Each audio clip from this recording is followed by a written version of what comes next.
Baik, perkenalkan kami dari kelompok 1 atas nama Aditya Bayu Rahman Pratama dengan NIM 170554153. Kemudian dilanjutkan oleh Aaron Gary Iandov Gandaria dengan NIM 17055410102. Dilanjutkan lagi oleh Anak Agung Rubira Nugraha 17055410107 dengan judul kajian artikel ilmiah urgensi implementasi keamanan jaringan pada arsitektur jaringan kampus Universitas Udayana sebagai respons visibilitas era Internet of Things. Baik, selanjutnya adalah bagian dari abstrak artikel ilmiah kami. Internet of Things merupakan suatu era yang dicetuskan oleh pemerintah dunia bahwa segala macam aspek kehidupan dapat dikaitkan atau mampu terkoneksi dengan internet.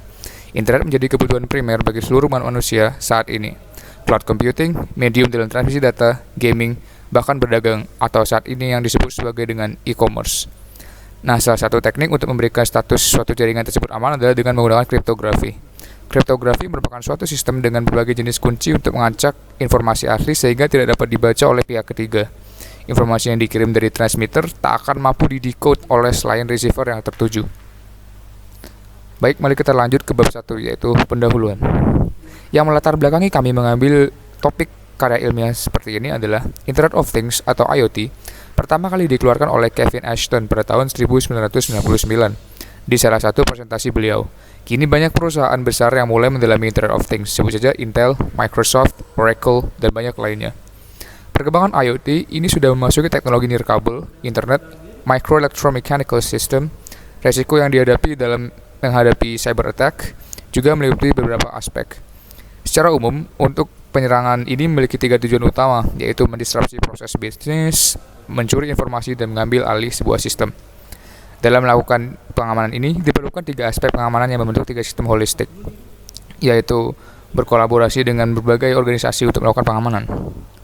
Adapun tujuan dari artikel ilmiah kami adalah mengetahui mekanisme keamanan jaringan dalam suatu arsitektur jaringan secara holistik. Kedua, mengetahui kekurangan dan kelebihan dari tiap klasifikasi keamanan jaringan. Ketiga, mengetahui manfaat implementasi keamanan jaringan dalam era IoT. Lanjut ke bab 2, yaitu dasar teori. IoT adalah teknologi untuk mengendalikan data dari benda-benda fisik melalui jaringan internet. IoT telah berkembang dari teknologi nirkabel, microelectromechanical system atau MEMS, dan Internet of Things. Pada Internet of Things dapat didefinisikan sebagai banyak subjek.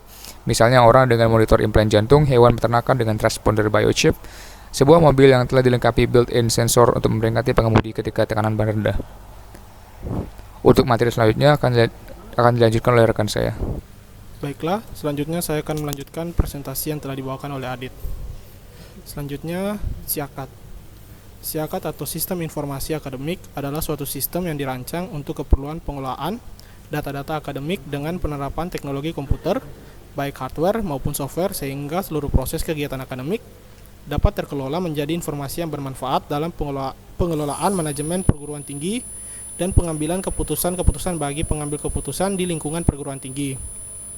Sistem ini bertujuan untuk mendukung penyelenggaraan pendidikan sehingga perguruan tinggi dapat menyediakan layanan informasi yang lebih baik dan efektif kepada komunitasnya, baik di dalam maupun di luar perguruan tinggi tersebut melalui internet.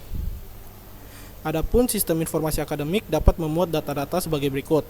Yang pertama adalah data mahasiswa, yang kedua adalah data dosen, yang ketiga adalah data mata kuliah, yang keempat ada KRS, yang kelima ada daftar nilai mahasiswa, yang keenam ada data mahasiswa yang sudah lulus, dan yang terakhir adalah data keuangan.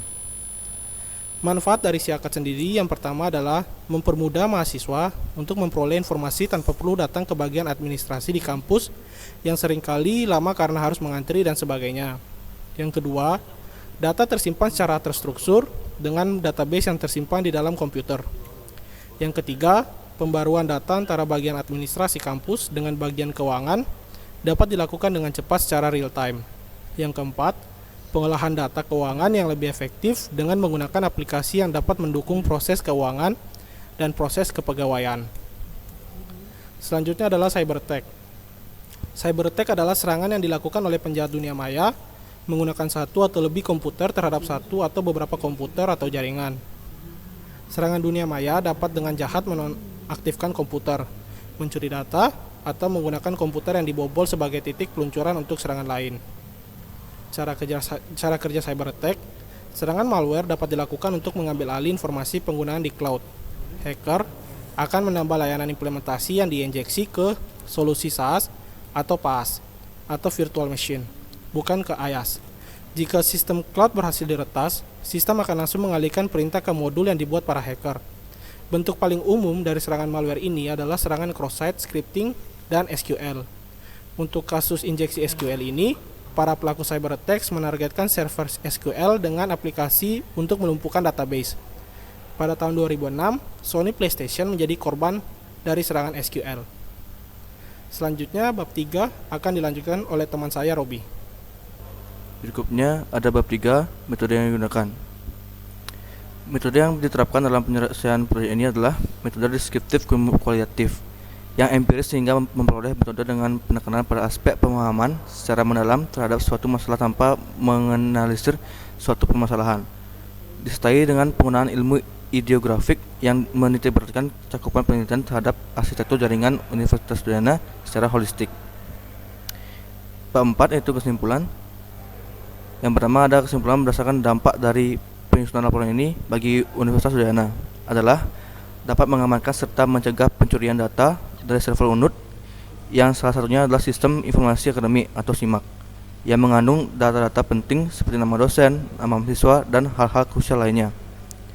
Lalu ada dampak untuk penulis dapat mengetahui prinsip dari keamanan jaringan, bagaimana mekanisme yang diperlukan dalam proteksi jaringan Universitas Udayana, serta mekanisme perlindungan aset jaringan Universitas Udayana yang berupa data-data pada sistem informasi SIAKAT atau pada Universitas Udayana yang disebut dengan SIMAK. Sekian presentasi dari kelompok kami. Jika ada salah kata, kami mohon maaf. Terima kasih.